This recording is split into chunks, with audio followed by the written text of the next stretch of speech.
जम्मू कश्मीर में अनुच्छेद 370 हटाए जाने की चौथी सालगिरह पर राज्य में कानून व्यवस्था बनाए रखने के लिए सुरक्षा व्यवस्था चुस्त की गई है। इस बीच महबूबा मुफ्ती सहित कई पीडीपी नेताओं को हाउस अरेस्ट भी किया गया है। पीडीपी ने 5 अगस्त यानी जम्मू कश्मीर से अनुच्छेद 370 हटने की वर्षगांठ के विरोध में शांतिपूर्ण कार्यक्रम करने की अनुमति मांगी थी। जिला प्रशासन ने कार्यक्रम की अनुमति नहीं दी, साथ ही पीडीपी नेताओं के खिलाफ गिरफ्तारी की कार्रवाई की। महबूबा मुफ्ती ने अपने आधिकारिक ट्विटर हैंडल से ट्वीट करते हुए लिखा है, मुझे आज अन्य वरिष्ठ पीडीपी नेताओं के साथ नजरबंद कर दिया गया है। ये कार्रवाई आधी रात के बाद की गई है। दूसरी ओर मेरी पार्टी के कई लोगों को पुलिस स्टेशनों में अवैध रूप से हिरासत में रखा गया है। सुप्रीम कोर्ट में सामान्य स्थिति के बारे में भारत सरकार के झूठे दावे उनके दुर्भावना से प्रेरित कार्यों से उजागर हो गए हैं। एक अन्य ट्वीट में महबूबा ने लिखा, एक और पूरे श्रीनगर में कश्मीरियों से अनुच्छेद 370 के अवैध निरस्तीकरण का जश्न मनाने का आह्वान करने वाले विशाल होर्डिंग्स लगाए गए हैं, जबकि लोगों की वास्तविक भावना का गला घोंटने के लिए बल का प्रयोग किया जा रहा है। आशा है कि माननीय उच्चतम न्यायालय ऐसे समय में इन घटनाक्रमों पर संज्ञान लेगा, क्योंकि अनुच्छेद 370 पर अभी सुनवाई हो रही है।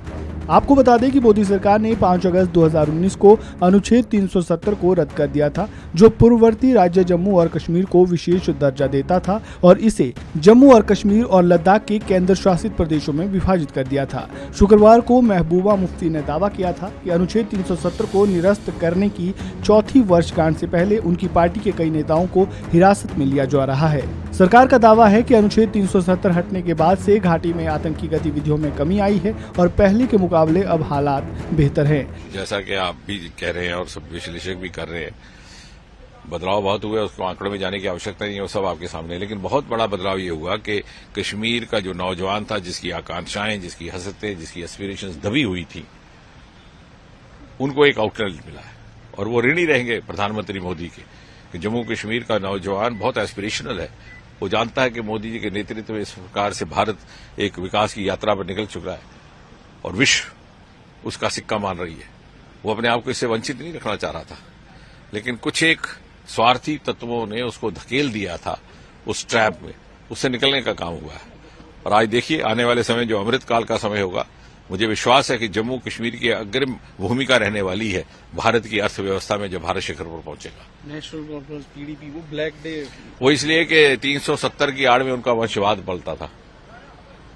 अब जब ये माहौल खुल गया, वातावरण खुल गया, खुली फिजा में उनको शायद इतना साहस नहीं है कि वो लोकतांत्रिक मूल्यों का पालन कर सके, इसलिए उनको परेशानी। सिक्योरिटी पॉइंट ऑफ व्यू से आपको क्या लगता है कितना चेंज आया? सिक्योरिटी पॉइंट ऑफ व्यू से भी बदलाव आया है, वो भी इसलिए कि निर्णायक कार्रवाई होनी अब प्रारंभ हुई। जब तक कांग्रेस और नेशनल कॉन्फ्रेंस की सरकारें थी, वो कहीं न कहीं सुरक्षा संबंधी विषयों में भी हस्तक्षेप कर करके अपने स्वार्थ को बचाने का प्रयास करती रही। जब निर्णायक कार्रवाई हुई तो नतीजा आपके सामने है। वहीं दूसरी ओर आर्टिकल 370 हटने के खिलाफ सुप्रीम कोर्ट में 2 याचिकाओं पर सुनवाई चल रही है। 2 अगस्त से सीजेआई डीवाई चंद्रचूड़ की अगुवाई वाली 5 सदस्यों की बेंच में आर्टिकल 370 के खिलाफ पड़ी याचिकाओं पर सुनवाई चल रही है। इस केस में कपिल सिब्बल याचिकाकर्ताओं की तरफ से जिरह कर रहे हैं। आर्टिकल 370 को क्यों फिर से बहाल किया जाए या फिर उसे किस प्रावधान के तहत हटाया गया था, ये इस केस की धुरी तो है ही, साथ ही इस मामले को लेकर कई सवाल है, जिनके बारे में सीजेआई चंद्रचूड़ ने 2 दिनों की जिरह के दौरान सीनियर लॉयर कपिल सिब्बल से पूछे हैं। सीजेआई के ये सारे सवाल कपिल सिब्बल की दलीलों के बाद किए गए हैं। इस खबर में फिलहाल इतना ही। ताज़ा अपडेट के लिए बने रहें वन इंडिया हिंदी के साथ।